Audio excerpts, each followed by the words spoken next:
สบายดีจ้าทุกคนสบายดีตอนเที่ยงเด้อปิ้งปลาจ้ารีเราจะมากินข้าวเที่ยงกับอะไรเก็บมาหน่อยที่เยอะหมากอันนี้มันบ่มี เก็บหรอบอกข้าว มีส้มตำพี่น้องไปซื้อมาบางอย่างนี่ เราจะกินแต่ปลาบ่ได้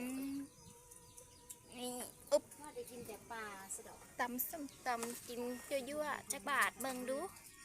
ว่านี่ก็กินเลยค่ะบอกค่ะ เอาเหิมเนาะเกือบซุป ข้าวหมาใหญ่น้ำร้อนอยู่ว่าสิเอาวัน เขาแนมอยู่อยากได้ มื้อนี้ยังนำมาเอาอยู่ปลาเสียดูคือตำดูคือมือ ไปต ใหม่บ่ได้นะปลานะ ำไปตำอยู่ใช้อีกแล้ววะนี่น้ มันสิหน้าใส่ตาเจ้าของ ำมะขามเหิมบ่มีบักนาว มักนาวน่ะบ่ได้อึดได้เต็มทงยาง คือบ่มา ปื้อเก็บมาว่าสิไปบ้านนั่นน่ะได้ลืม บ้าน อ หยั ยู่ ง ในเฮือนค่ะพอสิเอาไปบรรโพนมือนั่นเลยอย่าลืมเอาไปเมื่อวานนี่ก็เก็บออกไปใส่ตามมาได้หา6 หน่อยมื่อนี้ก็ลืมเอามานาจ้ะโอ้ยจะเป็นสูบสูนางฟ้าหายเลย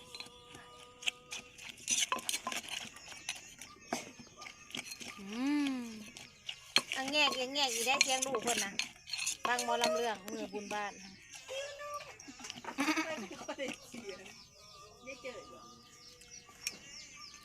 ฝืนอังแงกบอกก็จะเฮ็ดเอาในเสียงไม้ เพราะบางอย่างนี่นะหาย นั่นแหละลูกเพิ่นก็ได้ว่าวเองก็เป็นเอาเขามาทานเงินได้เมื่อกี้นี่เห็นจ้ะ ปุ่น เพิ่นว่าวเอาในอันนั้นเนาะเขาว่าวเอาก็เรียกว่าเฮ็ดเอาในคีย์บอร์ดบ่มีอีกคนหนึ่งว่าว ตัวไหนได้ตัวไหน สีคือหอมแต่ว่า ประแดดหุ่นไหม อันนี้แหละเขาตำอยู่ในอันเมนบอลวะ ประแดดตำโดยเฉพาะเลย ยังก่อสูตรได้ก่อตัวเขาตำจะสืบไปว่าหันนะไม่โบเมนไม่สูตรยังก่อเฮ้ยแซ่บเขาตำน่ะ แม่หมอน เสียบไหม โบเมน ประแดดแม่หมอ อันนั้นเร็วเสียบไหม แซ่บไหมบอก ประแดดตำมาหอมโดยเฉพาะเลย มันจิตตวงๆแบบนี้แหละแต่ว่ามันสีหอมกว่านี้ บ่หั่นปะนะดีนะมันยังติดกระตามานำคงถือไปแต่บ้านเนี่ยดิก็ติดกระตามานาอีกเลย คือหมะฮงเขาจะเอาตำเนาะตัวนี้ ก็ขาย เพราะคันมันมีประแดดอันนี้แล้วตำคล้ายกับประแดดอันนี้แหละ อันนี้นะเจ้าอะไร ก็แดกก็เจ้าซื้ออยู่สวรรค์น่ะเป็นปุ๊กใหญ่ๆนะ เนาะ เพราะ ผักค้าเขาผัดอันนี้ ถ้าค้ามักร้ายแบบไปลวกจนเมื่อ ใหญ่เด้อ ไผ่มันกินเบิดบ่มาเนี่ย โอ้ยซ้ำนี้อย่าคือเอาน้ำปูใส่น้ำเนาะ แซ่บเนาะแซ่บก็ประแดดขนาดเนาะบัดนี้เนาะหอมดีคือตำ โอ้ยมันปลาแดกปรุงมันบริแซ่บมันหวานเฉยๆปลาแดกปรุงอันนั้นนะว้าว สวย อันนี้มีพักยังไงอันนี้นะ เอามาจุ๊บ พักบงพักแป้งนัวแล้วก็อันนี้นะข้าเจ้าลวก ผักชูรส เมียงนะแซ่บปลาคะนะผักสุภาพ แล้วก็ปิ้งปลาผักสุภา รัก พ บัวละพาจะเป็นออก ผักโบราปลาโบราปลาเมืองโบราปลาติ ผักเน่า นัวแห้ง หรือว่าผักเหม็น ผักเหม็น นัวจนบ่จักแนวสินัวสูยังติดปากติดคออยู่เดียวนี้นะ ติดมือพร้อ มาม เด้อสบายดีพี่น้อง ติดมือพร้อมเด้อ มาได้บาดนี้ เป็นต้นไม้ งัวจนติดมือ ว่าใส่บ่ได้ปลาดุก เน่า แซ่บ เน่า นัวบ่แท้ เป็นไง แซ่บกว่าเมื่อวานนี่พี่น้องค่ะ จ้า เมื่อวานนี่บริกินจะได้ของบริใส่ ใช่ทำลายพวก บอกแล้วมันบริมีกลิ่นปลาแดกอันนี้ นี่ก็ประแดกดีเหรอใส่ แม่นจะบอกคือมันไม่กิน ชื่อไปน เรื่องอันปลาแดกตอนกวมบะ ำบ่ใส่ซองประแดกใส่ประแดกนั่นนำใส่ประแดกนี่แน่มื้อนี้บ่ได้ใส่แต่ตัวนี้เป็นตัว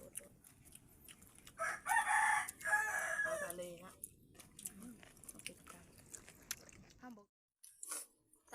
ปักมืออยู่กลางอะไรอู้เจ็บ ไม่ยังก้างบ่แม่นก้างพักอันนี้ ปักขาโคตรเป็นปลา ก้างปักปาก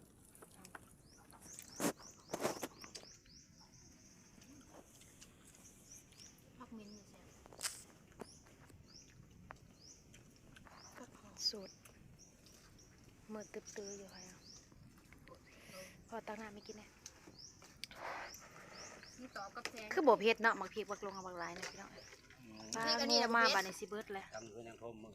เนาะมื้อนั้นน่ะบักพริก2หน่วย3หน่วยน่ะพายจนเจ็บไสบักพริกอันนี้นะซื้อน้ำแม่เซาเอื้อยได้ไอ้หยังบ่เผ็ดซื่อๆอยู่อันนี้นะพอกินพอดีแซ่บ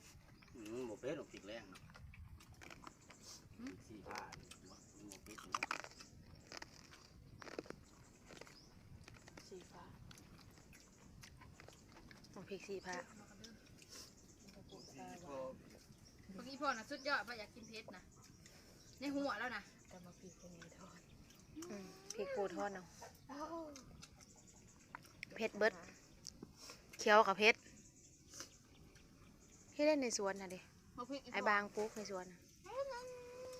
เนื้อขาหัว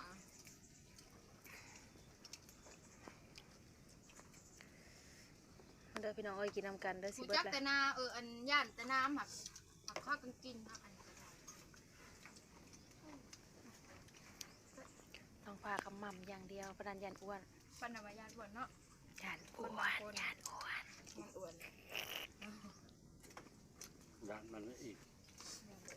ยันแต่บ่อิ่มติ ย่านบ่อิ่มไรกว่า ปงปอกผ้าขาวห่มพึบโลด มือจังหวัดจะใช้ดิ เพิ่นน้อยหนึ่งมื้อน่ะ เมื่อวานทางเย็นค่ะ กินข้าวน้ำนั่งเพียงเอิกตอนโมโหไหลไปไหลมาอยู่ในหมองนั่งจักไฟจีแสบเด้อ น้ำวนอีกกันหาน้ำวนกับพื้น ตรงนี้ปลาขาวเป็นปี ปลาหมึก บ้าบ่ไปกินน้ำเจือไปสิไปเบิกกับกุ้งกุ้งกับกุ้งเต้น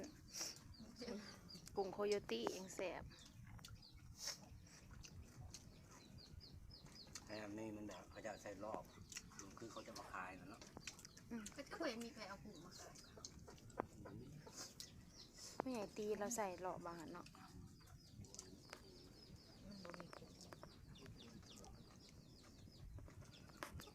อาแปะมา ปลาเบิ่งเคยละสิเฮ็ดพี่น้องกองปลาเบิ่งเคยละปลูกไว้หลายเลยพากันเด้อปลาไม่ใช่ล้มปลามาเยอะ เราก็บงใส่น้อง เนาะ เขานั่นจะมือ น้ำเอือตุกเนาะเอาน้ำเอือตุกนะ เขาใส่หมูลายผดจนตายแล้ว มันเค็มกี่มูนะ มันกำลังงาม เค็มขี้หมู บ่มงาม เอาขี้หมูไปใส่ปัดตายเบิด ผ้าเขาอยู่ มาเทลงคนกินกันคือสิบกาด ว่าเขาจูบใส่ตอนเอาใส่ตอนนั้นบ่ได้เป็นยังมาจูบพลังรัง ก็ใส่เสื้อเดียวก็พอเผื่อมันกับเผื่อมันจีจืดกินหมูก็ได้ บ่มงาม เกี่ยวเป็นตาญาติ